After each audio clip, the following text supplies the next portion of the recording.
नमस्कार. मराठी विभाग, यशवंत महाविद्यालय नांदेड आणि कल्पक विद्यार्थी समूह यांच्या संयुक्त विद्यमाने आयोजित या नवीन उपक्रमात आपणा सर्वांचे हार्दिक स्वागत. अन्न, वस्त्र आणि निवारा या माणूस म्हणून आपल्या मूलभूत गरजा, पण या गरजांची पूर्तता झाली म्हणजे आपण सुखी समाधानी होतो का? याचं उत्तर नाही असं आहे. म्हणजे या गरजांचं नातं असेल तर ते शरीराशी आहे.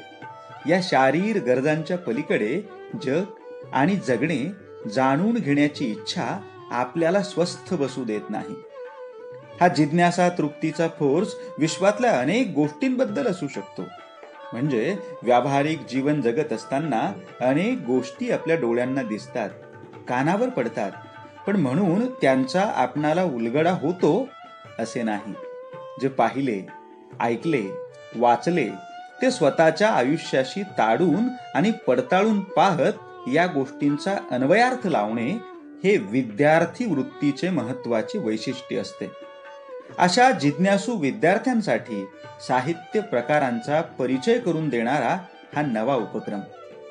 साहित्य कृतीचे वाचन करत असताना कथा, कादंबरी, कविता, नाटक, समीक्षा अशा संकल्पनांची सर्वसाधारण तोंडओळख झालेली असते, परंतु नेमका परिचय व्हायचा राहून गेलेला असतो. तो परिचय व्हावा आणि पुढे या साहित्य प्रकारांच्या सततच्या गाठीभेटीतून आपण तो दृढ करत न्यावा अशी या उपक्रमामागील सर्वसाधारण कल्पना आहे. या उपक्रमाची सुरुवात कविता या साहित्य प्रकाराच्या परिचयाने होते आहे आणि हा परिचय करून देणारे मान्यवर अभ्यासक आहेत ऋषिकेश गंगाधरराव देशमुख, नांदेड. मूळ गाव शिळवणी, तालुका देगलूर, जिल्हा नांदेड. शिक्षण एम.ए. मराठी आणि डी.एड. व्यवसायाने सहशिक्षक. हा त्यांचा पारंपरिक पद्धतीचा परिचय. पण त्यांचा खरा परिचय म्हणजे अंतरीचे धावे स्वभावे बाहेरी या भावनेतून कविता लेखन करणारे कवी, साहित्यावर मनस्वी प्रेम करणारे सच्चे वाचक. जे आपणाला आवडले आहे, भावले आहे ते लेखनाच्या माध्यमातून सगळ्यांपर्यंत कसे पोहोचवता येईल यासाठी धडपड करणारे लेखक. विद्वत्ता प्रचूर परिभाषेत नव्हे तर अगदी सर्वसामान्यांनाही सहजतेने समजेल अशा भाषेत साहित्य कृतींचा अन्वयार्थ उलगडून दाखवणारे समीक्षक ही त्यांची खरी ओळख आहे. गटातटांच्या कंपुशाहीमुळे आपले परके अशा भिंतींचे बांधकाम जोर धरून एकंदरीत साहित्य व्यवहाराचे तुरुंगामध्ये रूपांतर होत असताना सर्जन व्यवहारात सेतू बांधणीची धडपड करणारी जी मोजकी मंडळी आहेत त्यात त्यांचा समावेश होतो.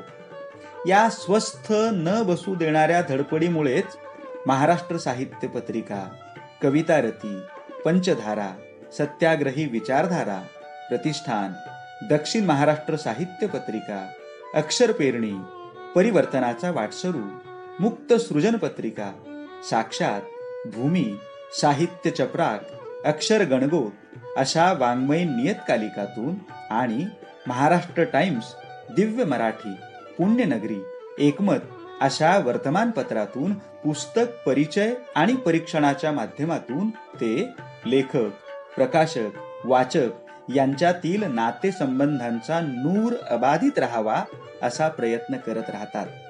स्वतः कवी आणि कवितेचे समीक्षक या दोन्ही रूपात वावरणाऱ्या त्यांच्यासारख्या तरुण अभ्यासकाने 4 भागात कविता या साहित्य प्रकाराचा करून दिलेला परिचय आपल्या सगळ्यांनाच कवितेकडे पाहण्याची एक नवी दृष्टी देईल अशी अपेक्षा आहे. आपण त्यांच्या या परिचयाचे स्वागत करूया. नमस्कार मित्रहो. मागील 2 भागांमध्ये आपण कवितेबद्दलचं जे काही विवेचन ऐकलं त्यालाच जोडून त्याच एका मध्यवर्ती सूत्राला जोडून घेऊन आपण हा 3रा भाग करत आहोत. मित्रहो, मी मागील विवेचनामध्ये कवितेतील वाच्यार्थ, लक्षार्थ आणि व्यंग्यार्थाबद्दल बोललो. कवितेमध्ये अनेक अर्थ असतात हे आपल्या सगळ्यांनाच माहिती आहे, परंतु आपल्या दैनंदिन जीवनामध्ये सुद्धा आपण बोलत असताना वाच्यार्थ, लक्षार्थ आणि व्यंग्यार्थ आपल्याही नकळतपणे व्यक्त होत असतात. एक सहज उदाहरण आपण पाहूया.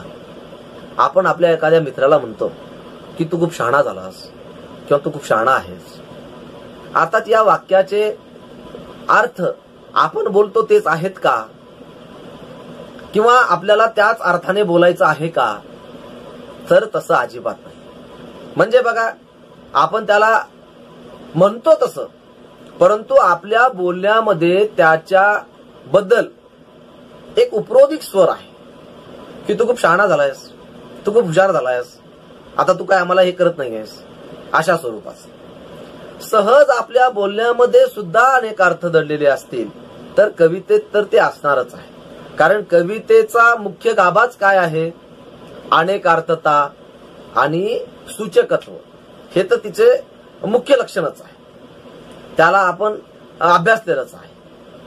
तर त्याच अनुषंगानं मला ज्येष्ठ समीक्षक द बी कुलकर्णी यांच्या पस्तुरी या पुस्तकातील पृष्ठ क्रमांक 67 वरचा एक उतारा इथं वाचून दाखवावासा वाटतो. तर ते असं म्हणतात की कवितेतील अर्थ गोठल्यासारखा नसतो, तर गतिशील असतो.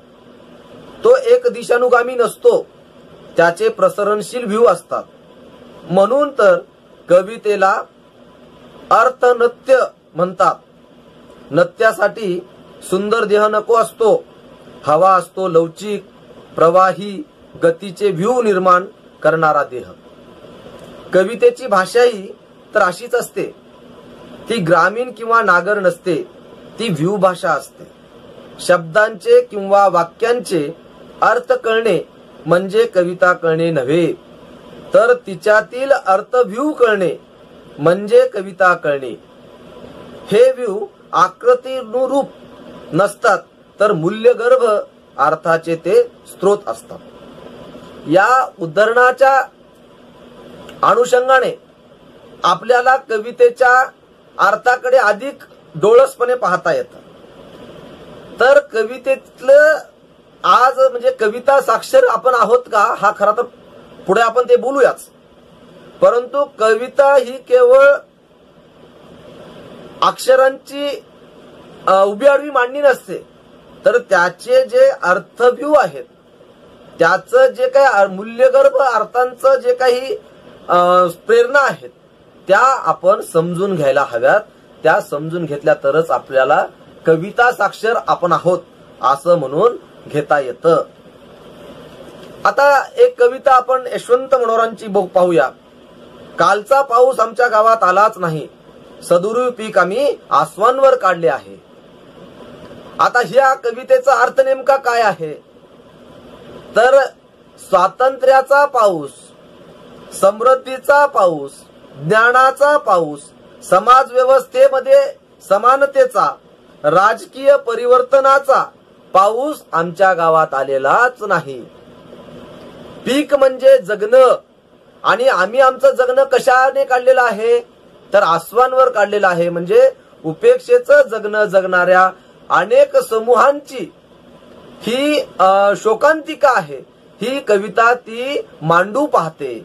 तर पाऊस आणि पीक हे या कवितेमध्ये प्रतिकात्मक पद्धतीने आलेले आहे, आणि त्या प्रतिकांमधून त्यांनी इथल्या स्वातंत्र्याच्या आपल्या ज्या काही संकल्पना आहेत त्या आमच्यापर्यंत अजून आलेल्याच नाहीत, हा उद्घोष ही कविता करत असते. त्याच अनुषंगाने किंवा आपण असं म्हणूया की त्याच्याच पुढं सुरेश भट असे म्हणतात की इतकेच मला जाताना सरणावर कळले होते, मरणाने केली सुटका जगण्याने छळले होते. तर कुठल्याही काळामध्ये जगणं हे कठीण गोष्ट आहे. खर तर माझ्या मृत्यूनंतर माझे सगळेच प्रश्न मिटणार आहेत, म्हणजे किमान माझ्यापुरते तरी ते प्रश्न मिटणार आहेत. परंतु आजचा माझा जगण्याचा संघर्ष, आजच्या माझ्या जगण्याचा लढा हा पराकोटीचा आहे. आणि त्यामुळं मला आयुष्यभर सुख म्हणजे काय कळालं नाही, परंतु मला जेव्हा सरणावर गेलो तेव्हा एवढं कळलं की मी आता सुटलेलो आहे. माझ्या सगळ्या विवंचना वंचना सगळ्या संपलेल्या आहेत, असा त्याचा अर्थ आपल्याला घेता येतो.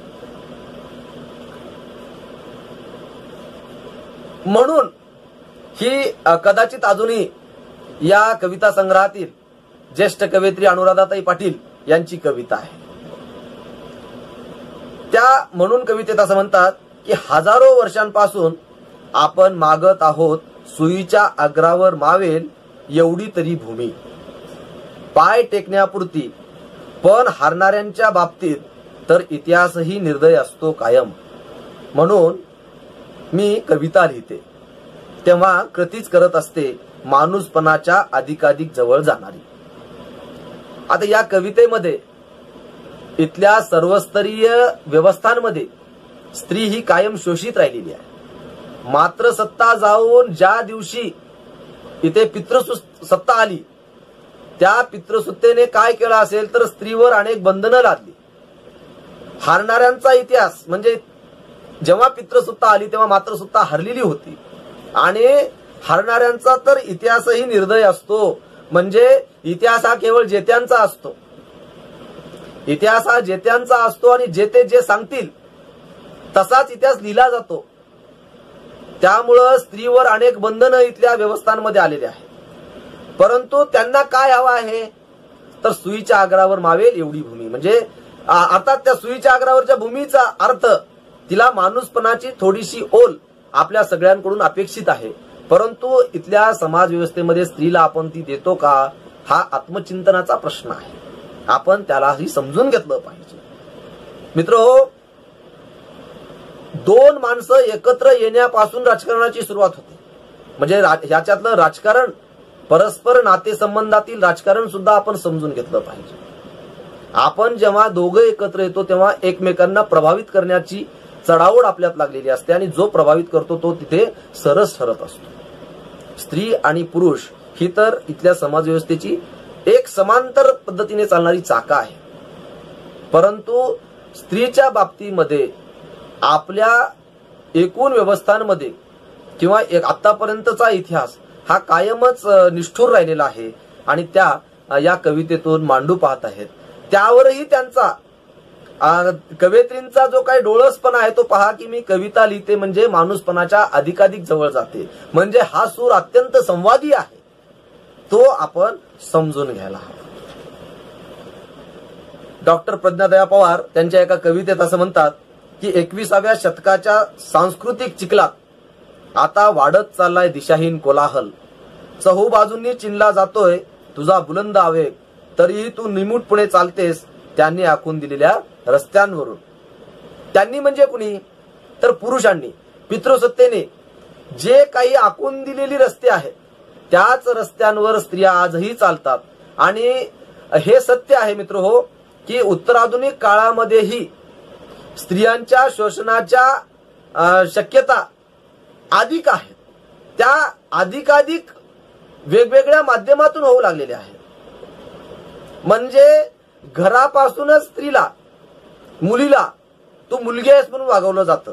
तिला माणूस आहेस अशी जाण का करून दिली जात नाही हा प्रश्न आहे.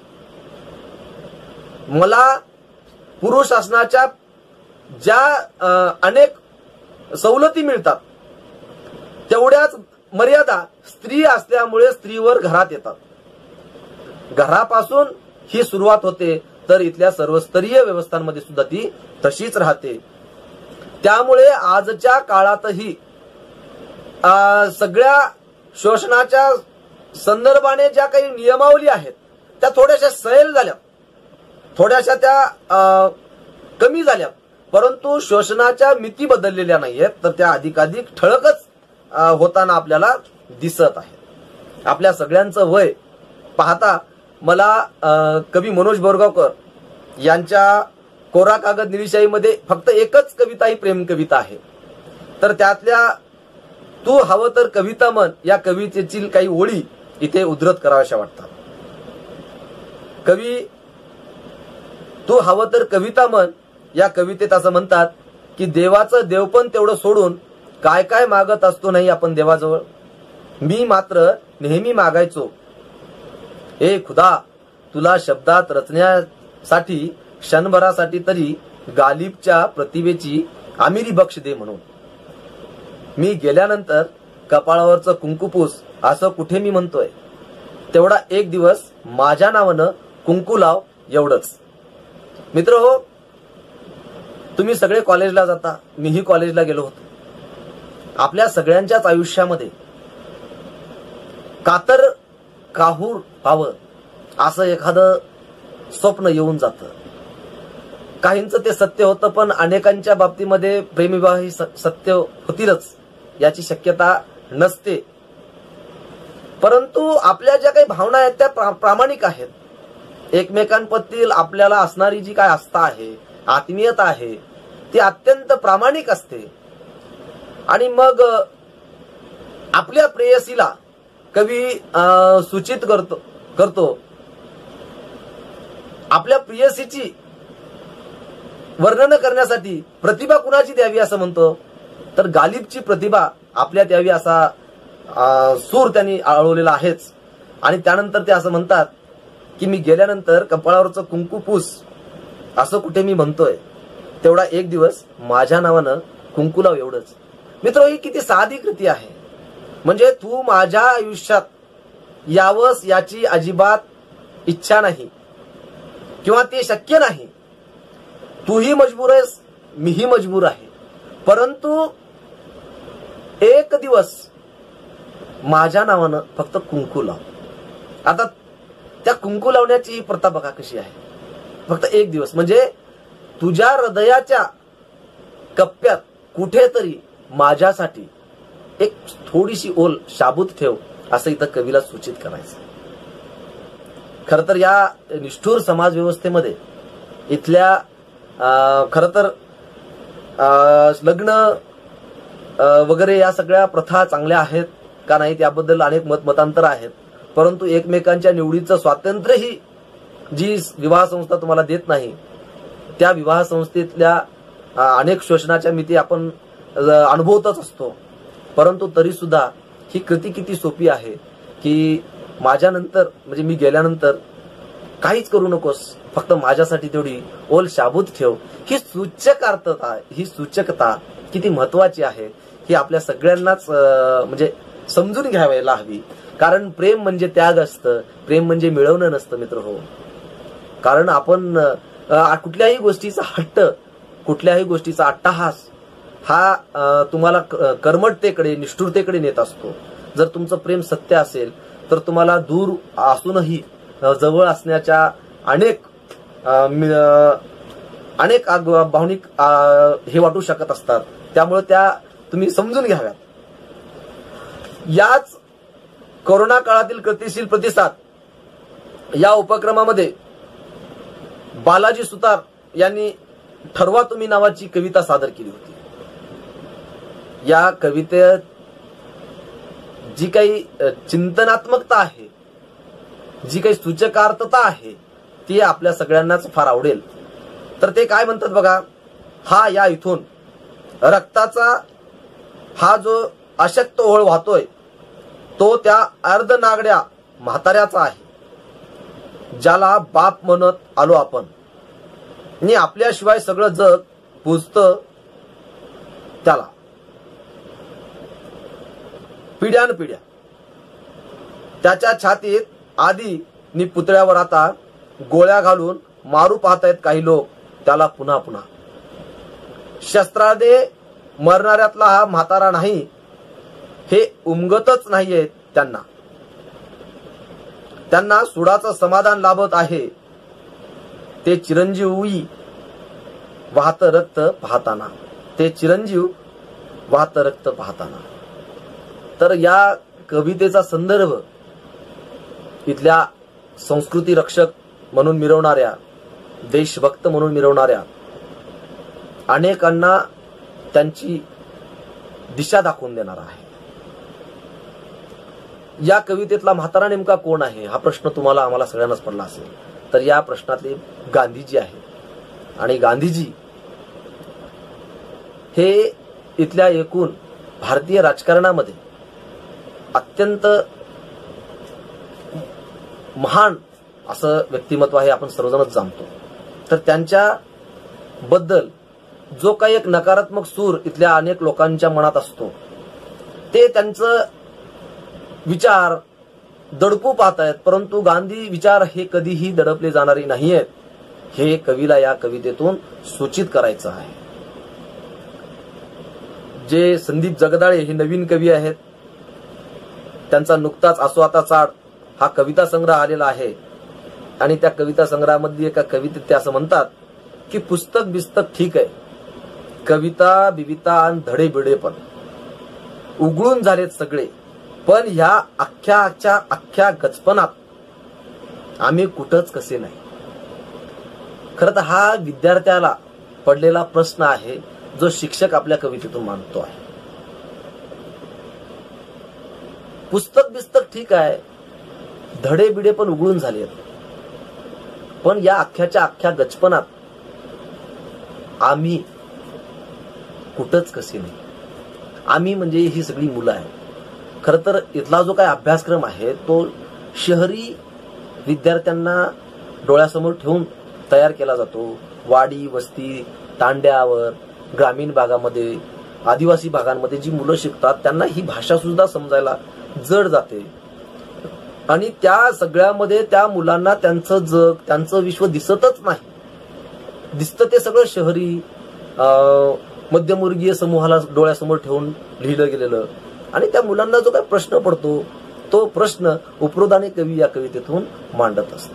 म्हणजे अशा कवितांमधून कवी काय करत असतो तर आपल्या एकूण समाज व्यवस्थेतील राजकीय व्यवस्थेतील सांस्कृतिक क्षेत्रातील हे असे सगळे प्रश्न कवी आपल्या कवितांमधून विचारत असतो.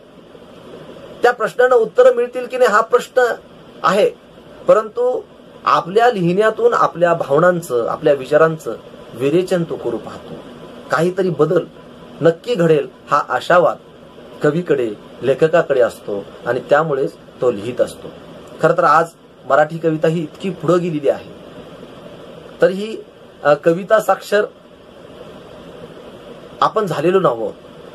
कारण आजही कविता समजून घ्यायला आपण खूप कमी पडतो आहोत. हे अपयश नेमकं कुणाचं या अनुषंगाने आपण पुढील विवेचनामध्ये बोलूया. धन्यवाद.